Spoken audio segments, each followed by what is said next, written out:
شیخ زکریا رحمۃ اللہ علیہ نے بھی یہ بات لکھی ہے کہ مدرسے میں ایسے ملازم مدرس کو مت رکھو جو تنخواہ نہ لے، ایسے مدرس کو مت رکھو جو تنخواہ نہ لے۔ کیوں؟ جو تنخواہ لیے بغیر پڑھائے گا تو دو نقصان ہوگا، ایک تو یہ کہ اس کے دماغ خراب ہوگا کہ میں بغیر تنخواہ کے پڑھاتا ہوں، کوئی میرا کیا بگاڑے گا، وقت پر آیا نہیں آیا کون پوچھ سکتا ہے، میں کوئی تنخواہ لیتا ہوں۔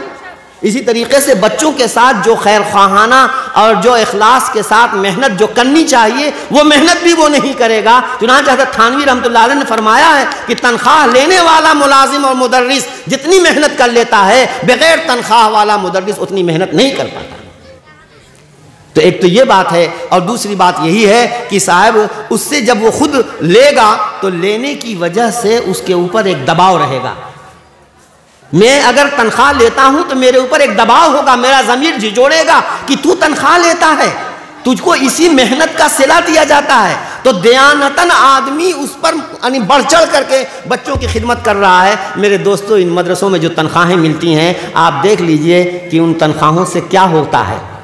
جیب خرچ بھی نہیں پورا ہوگا، جیب خرچ بھی، وہ تو اللہ رزاق ہے۔ یہ اخلاص کے ساتھ اللہ کے بندوں کے ساتھ اپنا سر کھپاتے ہیں، محنت کرتے ہیں، اخلاص کے ساتھ اللہ کا دین ان کو بتاتے سکھاتے ہیں، علم سکھاتے ہیں، سرکاری کام کرتے ہیں، تو اللہ کہیں نہ کہیں سے ان کی ضرورتیں پوری کر دیتا ہے۔ ان کے دل میں بات ڈال دی، انہوں نے ہدیہ دے دیا، انہیں کے دل میں بات ڈال دی، انہوں نے ہدیہ دے دیا، کوئی ایسی شکل بن گئی جس سے ان کی ضرورتیں پوری ہوتی ہیں۔ وہ تو اللہ تبارک و تعالی وَيَرْزُقْهُ مِنْ حَيْثُ لَا يَحْتَسِبُ کہ اگر تم اللہ پر بھروسہ کرتے ہو، میں یتوکل علی اللہ، جو اللہ پر بھروسہ کرتا ہے تو اللہ اس کا کافی ہوتا ہے، اور ایسی جگہ سے اس کو رزق عطا فرماتے ہیں جہاں اس کو وہم و گمان بھی نہیں ہوتا ہے۔ وہ تو ان کے اخلاص سے کام کرنے کا نتیجہ ہے، برکت ہے کہ اللہ ان کی ضرورتیں پوری کرتے ہیں، ورنہ ان کی تنخواہ کا اگر آپ گنا بھاگا حساب لگائیں گے تو ان کی ضرورتیں قطعاً اتنے میں پوری ہوتی ہوئی نظر نہیں آ رہی ہیں۔ تو میرے بھائیوں اور دوستو، مرکز نظام الدین سے ہمیشہ علماء جو ذمہ داران رہے ہیں، دارالعلوم دیوبند سے ہمیشہ ان کا ربط رہا ہے، اور ہمیشہ جو ہے دارالعلوم دیوبند سرپرستی کرتا رہا ہے۔ کہا جانے لگا کہ صاحب یہ مدرسوں میں جو تعلیم و تعلم کا سلسلہ ہے، یہ تعلیم اپنی سنت کے طریقے سے ہٹ گئی ہے۔ عجیب و غریب انداز سے باتیں کی جانے لگی ہیں۔ اسی بنیاد پر بعض بڑی غلطیاں، جب بہت سی بڑی غلطیاں لکھ کر کے دارالعلوم دیوبند میں بھیجا گیا تو دارالعلوم دیوبند کے بڑے اساتذہ مفتیان کرام نے بہت غور، حالانکہ دعوت و تبلیغ سے بہت محبت ہے،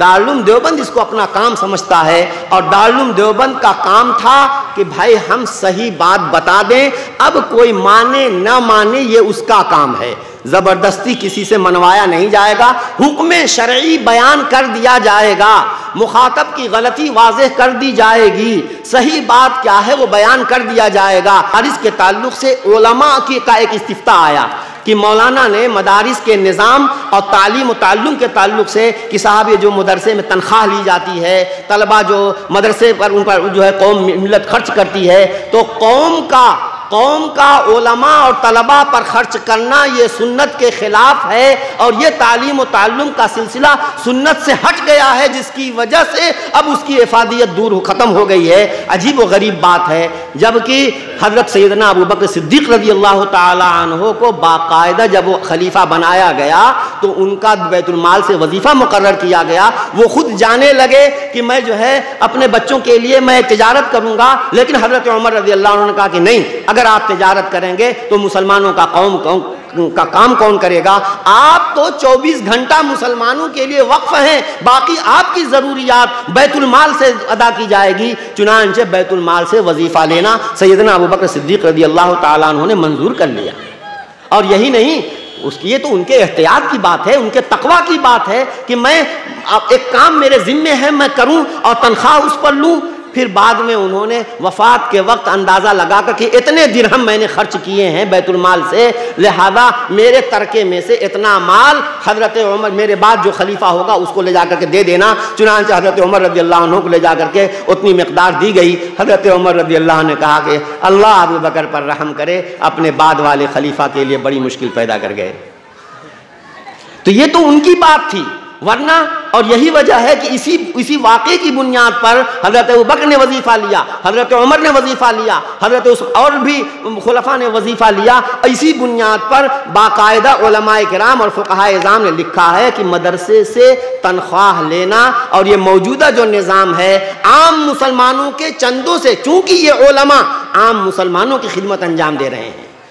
عام مسلمانوں کی خدمت انجام دے رہے ہیں، اور اس کے لیے جز وقتی کام سے کام نہیں، 24 گھنٹے لگے رہنا پڑتا ہے. نونہالوں کو، ان بچوں کو دنوں رات گھیرے رہنا پڑتا ہے. تو ظاہر بات ہے کہ جو علماء ہمارے بچوں کو دنوں رات لے کر ان کے ساتھ جو ہے وقت لگاتے ہیں، دل سوزی کرتے ہیں، تو ان کی ضروریات کہاں سے پوری ہوں گی؟ ظاہر ہے کہ قوم مسلم کی خدمت کر رہے ہیں تو قوم مسلم ہی کے ذمے ان کے اخراجات اور ان کی ضروریات ہوں گی. تو یہ تو مبارک سلسلہ چلا آیا ہے.